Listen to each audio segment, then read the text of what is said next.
Will Dr. Mattacola come to the stage, please?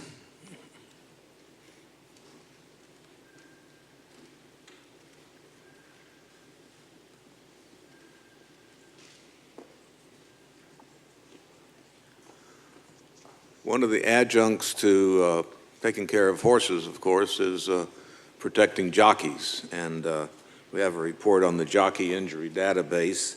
This is Dr. Carl Mattacola, Division Director and Assistant Professor of Athletic Training at the University of Kentucky.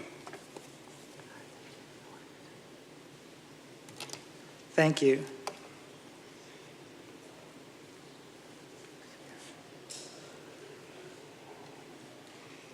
I'm excited to be here and give you some information on the Jockey Injury Database.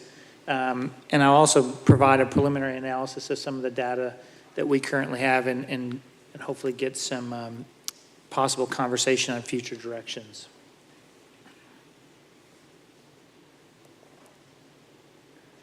Just to give you a little background, the Jockey Injury Database was a collaborative effort specifically between Keeneland, obviously the Jockeys Guild, the NNTRA Safety and Integrity Alliance, and the Jockey Club. And it's one of those evolutions, I think, of the horse racing industry that we see parallels in sports medicine. I serve as an accreditation reviewer for my profession, which is athletic training sports medicine. And one of the components whenever you read through an accreditation document is the little word shall.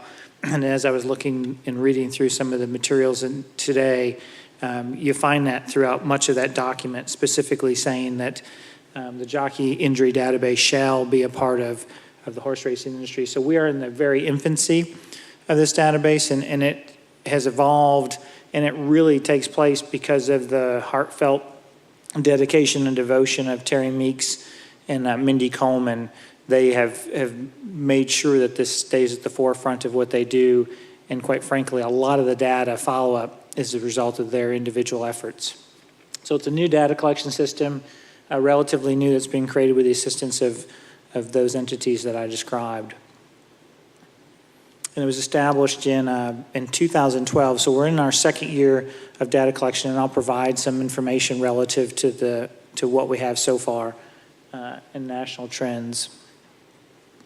But just a quick background, most of you all know this, but on average, a jockey is a pretty small human being, and rightfully so relative to the advantage for horse racing, and in many cases reported to be in better condition than many of the athletes that I have worked with in the past. And having met them and talked to them as we've discussed safety and health welfare of the jocks, they're incredibly tough, probably some of the toughest athletes that I have been around as far as the types of injuries they've withstood and their ability to participate with injury. Obviously, ride an animal that weighs approximately 2,000 pounds, running at speeds of 45 miles per hour. And I told Mindy and Terry just a snippet that I'm a fox hunter, and one of the fastest horses I rode was a son of Affirmed. And I had him at my farm for a couple years and got to cruise him around.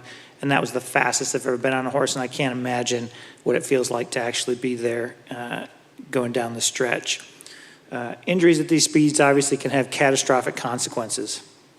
Currently in the Jockey Injury Database, we have 369 entries, and those are predominantly picked up as a result of the work of the Jockey Guild. So one of the hopes that we have is that this will become commonplace, and that we'll be able to expand this database to grow a lot bigger than that in 2 years, if we can.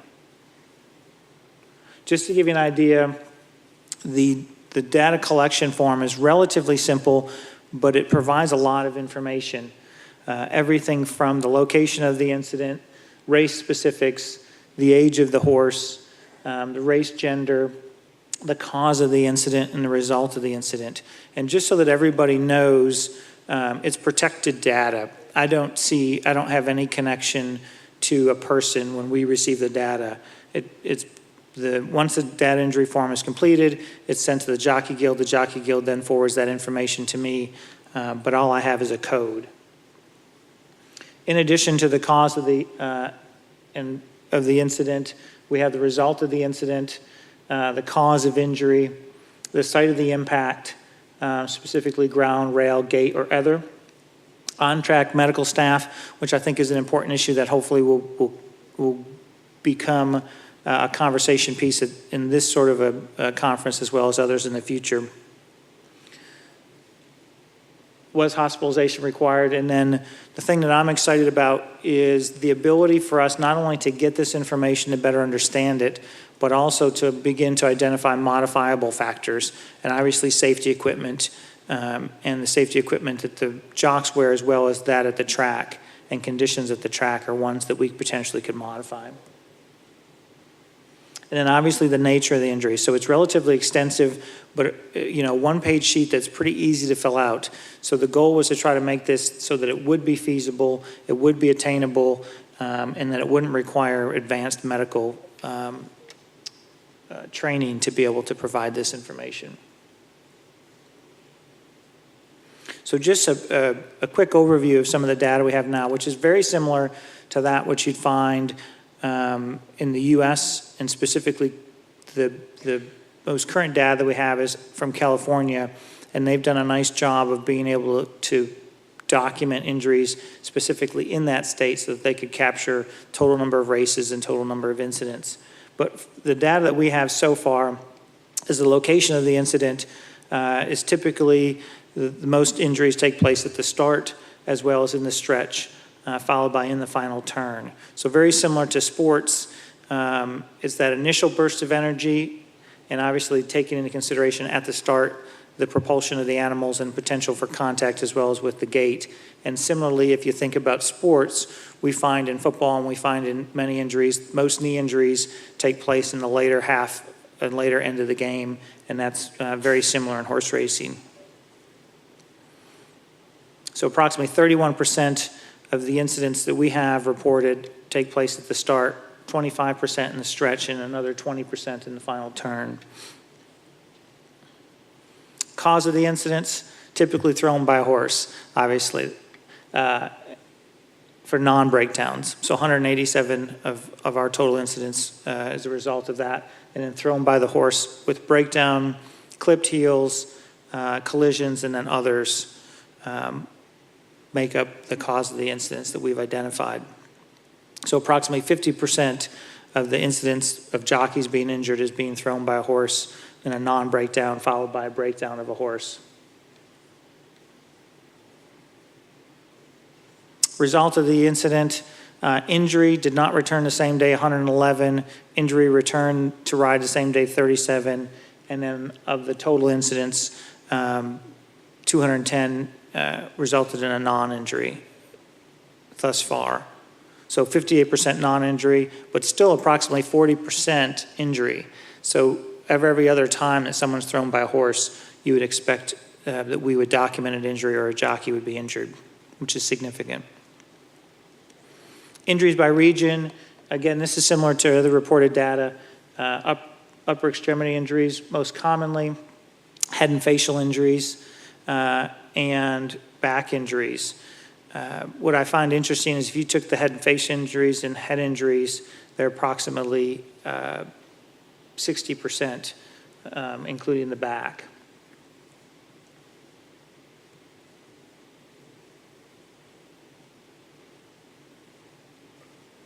And then the site of incident, predominantly the ground. So many of the factors that I know Keeneland has been a leader in many aspects, both the prevention of injuries for horses as well as the prevention of injury for jockeys, as well as this database. So Keeneland is certainly the leader, and we probably do the best job of capturing these injuries. So I'm hoping that that will transpose into a larger, more universal data collection. Nature of the injury, concussion, 15 of our injuries, strains and sprains and fractures, and then non-specified. Now that's an area that I would love to see in the future as we grow and make this more commonplace, is that that information is better captured. This is also an important area that we're trying to capture information, and that's relative to the types of safety equipment that the riders wear. As many of you are aware, there's different types of accreditations and standardization processes for helmets, and sometimes some individuals adhere to those rules and wear approved helmets and vests, and some do not. So we're trying to get a sense of those injuries, what type of safety equipment people wear. The other component to this data collection process that's just going to take us time is having individuals be able to capture this data and capture it effectively. So as you see that we have a lot of percentages documented of not knowing what type of equipment the jockey was wearing. So specifically, of the 140 incidents where there was an injury, 111 did not return the same day and 37 were able to return the same day. Of the 236 total incidents in the database where a jockey came off a horse, 163 of those resulted in injury. So you can see that it's certainly very dangerous, and the risk is high if one should be thrown from a horse. Now, here's some challenges. As we look at the data and try to compare it to those which would be commonplace in other sports, it's very difficult to get incidence data. So the incidence is the number of new cases of a disease over a period of time and the number of people at risk. And if you want to get more specific and look at absolute incidence rates, it's the number of injuries over the number of exposures or events. Now, this is really hard to capture because we don't yet have the capability to be able to capture the number of races we can capture, but to have someone on site that actually is documenting the number of injuries relative to the number of races at each track. So right now, we're getting information that's really very helpful relative to the types of injuries that jockeys are having, but we're not capturing it universally. And probably, if you think about it, the tracks like a Keeneland that have the expertise and have the intellectual capability and the facilities to bring people like you all together are leading that front. Tracks that may not have as much resources or may not be as invested in the safety and welfare of the horse and the human do not have that capability. So we're hoping in the future that that can grow so that we really can look at this information more specifically as they do in other sports. So what do we need? We need the number of race rides, number of races, number of race meets, and we need a more universal way of collecting this information, very similar to the way it's captured for the horse.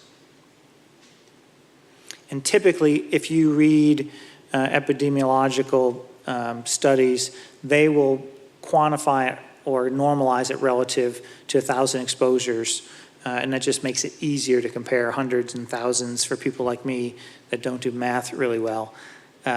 Makes it a lot easier to compare your risk and ratios.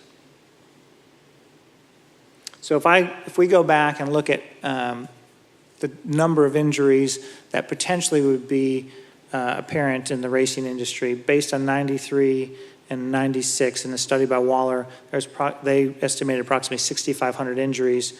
Therefore, you'd say you would expect approximately 1,000 to 2,000 for a year. We have almost 400 incidents captured over a year and a half to 2 years. So we obviously have an underrepresentation of the data if those trends still are consistent. So one of the questions or one of the components I'd like to get some feedback and maybe get a discussion going is future considerations. Cooperation of the jockeys. The jockeys have been very good about providing information and understand the importance of providing that information for their own health and welfare. But obviously, getting more tracks involved, making the accreditation process a little more strenuous for tracks that do participate. The involvement of the regional managers, Mindy and Terry Meeks, have done a great job of improving the ability for folks to capture data, but obviously they can't be at every track every day. And the importance of factors we can't control. Obviously, we can't always capture every incident at every track and have somebody perfectly there. But we do want to think of ways that we can improve the capability of capturing this information. The identification of injuries obviously will provide the ability to better protect and seek preventative mechanisms to put the welfare of the jockey at the forefront. And better understanding equipment needs and medical responses is a benefit of that. As I have sat briefly today, but certainly followed the horse industry as a rider myself, the parallels between sport is very interesting. If you told me 10 years ago that we would be modifying concussion protocols for professional football players and high school football players and college football players and middle school athletes, I would have said you were crazy.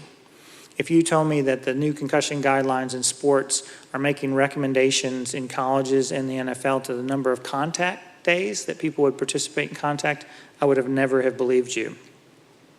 One of my former students when I was at the University of Virginia began the documentation of following concussions in football players and the sequela of signs and symptoms. That information has grown to include much of the NCAA data that's been captured. And the only way that you can get at some of that information is to have the data. So obviously the NFL has gone back, the NCAA has gone back, researchers in the US have gone back to look specifically at the data that's been captured through their injury databases that are pretty extensive and been able to make modifications to sport. So the point I'm making is you have to have the data in order to be able to act on it or better understand the trends that are taking place. Likewise, when I look at and listen to microtrauma versus macrotrauma in horses, very similar processes that have taken place in athletes. When I was training, there was no such thing as a bone bruise. Now we know that the majority of people that injure their ACL have a bone bruise and we treat them differently. Cartilage injuries as a result of those bone bruises now at the forefront of much of the knee pathology or the treatment for knee pathology that takes place in athletics. So similarly, understanding the consequences from injuries for jockeys and the ability to modify either the types of surfaces, the safety, their physical well-being is extremely important.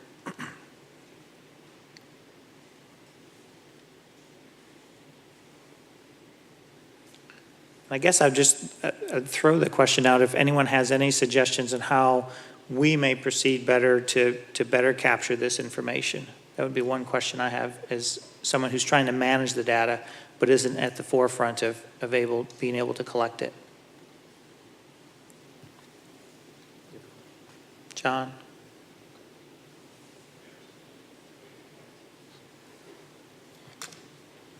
Good morning. I'm with the Delaware Thoroughbred Racing Commission. We routinely have a meeting with the hospital.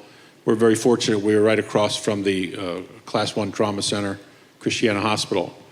And we have a relationship with the hospital that following an injury where a rider goes off a horse, if he's taken to the hospital, a DVD either goes with him, with the EMTs, or it's shortly provided to the doctors over at the hospital a short time thereafter. And they found that very, very informative and helpful in trying to assess an injury where they might look at someone and say there's a lot of mud and abrasions on them, but they don't exactly know exactly the extent of what to look for. And those videos are very helpful. So we've found that it's very, very, very good. The doctors appreciate it. And they look at a horse and rider injury much like a motorcycle accident. Just to comment on that, I think that's a huge step, and I think the use of technology and obviously now our ability to expand with the computer technology for both capturing data and delivering data is huge. As an athletic trainer, one of the distinctions that I've always made relative to sports medicine, whether you're a physician or an AT, is that typically you're on the sidelines. So one of the advantages of being on the sidelines is if someone's injured, you get to see that mechanism of injury. So I commend you all. That's a huge benefit to be able to provide that information to a trauma doc or an ER to be able to see what the potential mechanism of injury is and treat it appropriately. In California, the California Horse Racing Board has a safety steward at each racetrack, and the stewards are required to submit a report on any jockey injury at all. They don't necessarily get the the diagnosis, because sometimes that information is not available. It has to be supplied by the jockey. But we have a report on every jockey fall in every race, and that's been expanded to exercise rider injuries as well.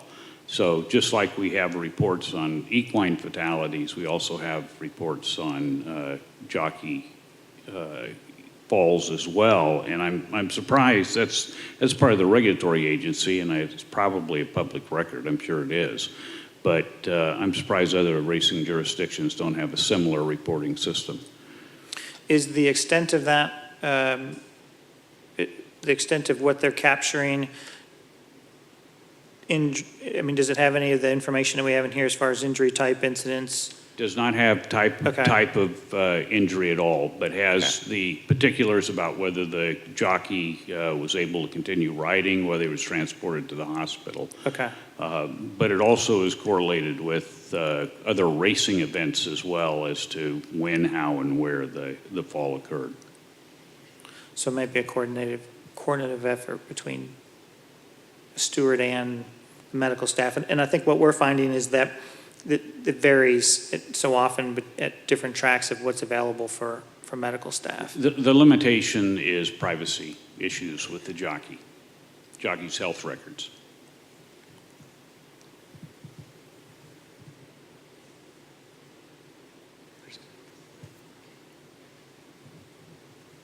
Are you collecting any data on injuries occurring during morning works? We have that trigger on our form, but again, it's who's going to capture it. So unless it's provided, or unless someone comes off and is injured, and it's brought probably back to the Jockey Guild in most cases, then we're not capturing that. Most of the data that we're capturing is taking place at a race meet. But you're right, that's an area where there's both practice and morning workouts is one that we don't capture any of that data currently. Have you had the opportunity to do any research with regard to synthetics versus dirt? And what, if you had done that research, what are the results from that? We have that information in the database, but I wouldn't feel real comfortable yet with the number of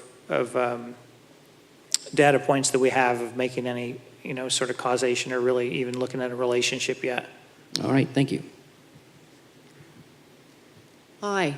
I come from the human trauma side of things, and I think the assessment that somebody makes that comes from a trauma background as opposed to somebody who's perhaps just a medic on site that doesn't have that background, we triage very differently. And I think the information that you get from somebody who's perhaps at that standard of a physician that works in a trauma unit or EMT is completely different perhaps to the information that you're getting of somebody who's not at that level. And I was quite surprised to hear that on track, it's not always a high-level EMT that's actually transporting or triaging the injury, because the way that we assess the injury with your knowledge base is very important, particularly if it's a near fatal or a critical injury.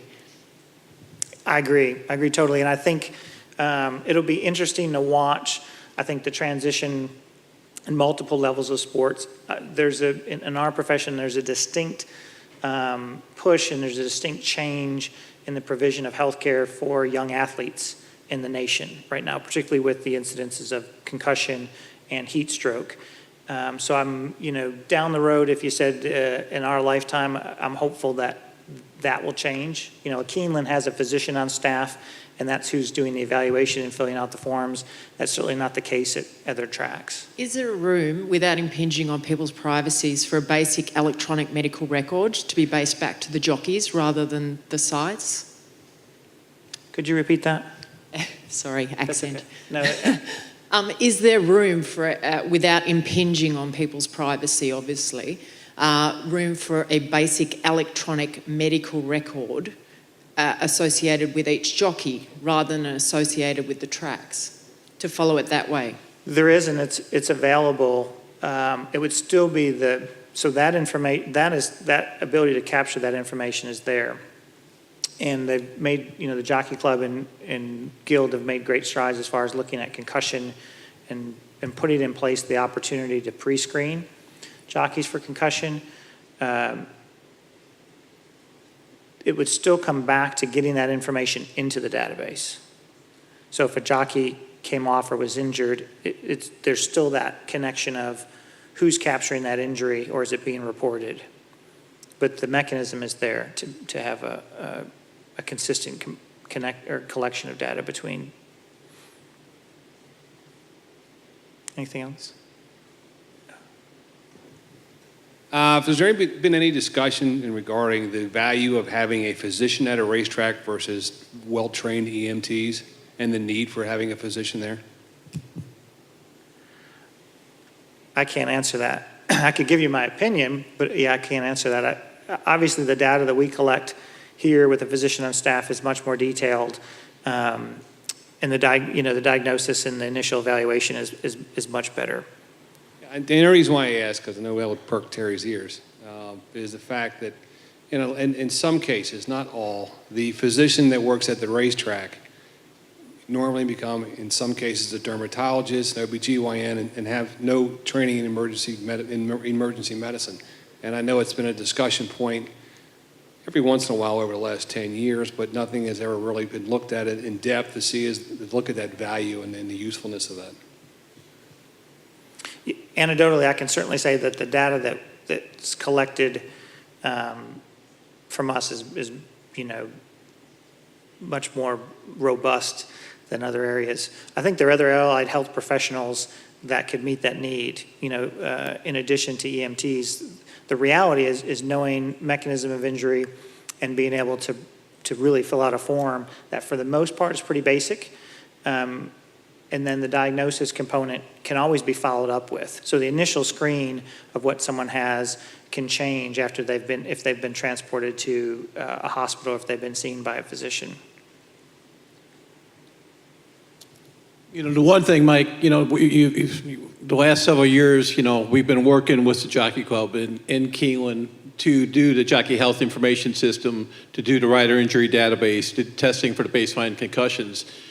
But it's very important, we go back to, the NTRA Safety Integrity Alliance as well. We've come up with recommendations in having doctors, a medical director, basically, it can't be a one-size-fits-all scenario type of thing. Fairmount Park is different than Keeneland and stuff like that.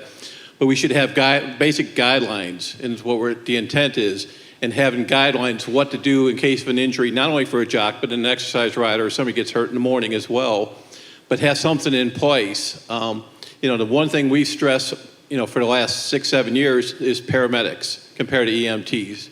Paramedics can save lives immediately, but they can't be 4 or 5 minutes away. They got to be on site, found the horse, found the jock, found the participants right at the time. So we get everybody working together, because everybody's got a stake in this, and that's where I have problems with racetrack operators. They're worried about the basic bottom line, their budget. A paramedic costs $100 more per day than an EMT. Well, what about the liability when somebody gets hurt or paralyzed or loss of life? We have to think about the bigger picture, and it not only helps the racetracks, it helps the horsemen, the owners, the trainers, their workers' comp issues. So until we get working together, and as Carl said earlier, we have to collect the data, and then going back and do research and development. So until we work together, we're all in this together, and there's really, I hate to say this, but we're not all on the same page about safety of the participants for they worry about it later. So thank you. I'm going to follow up with one thing about Terry said.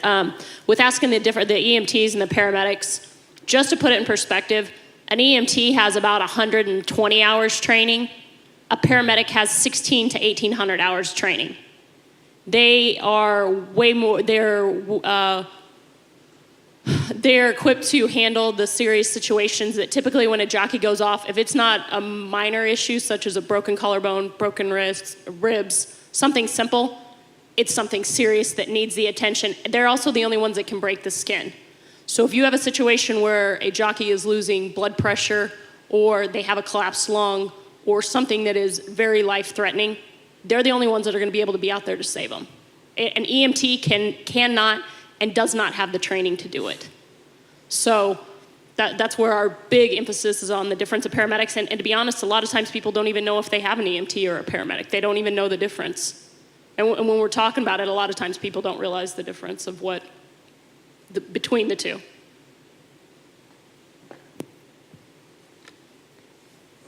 Great, thank you.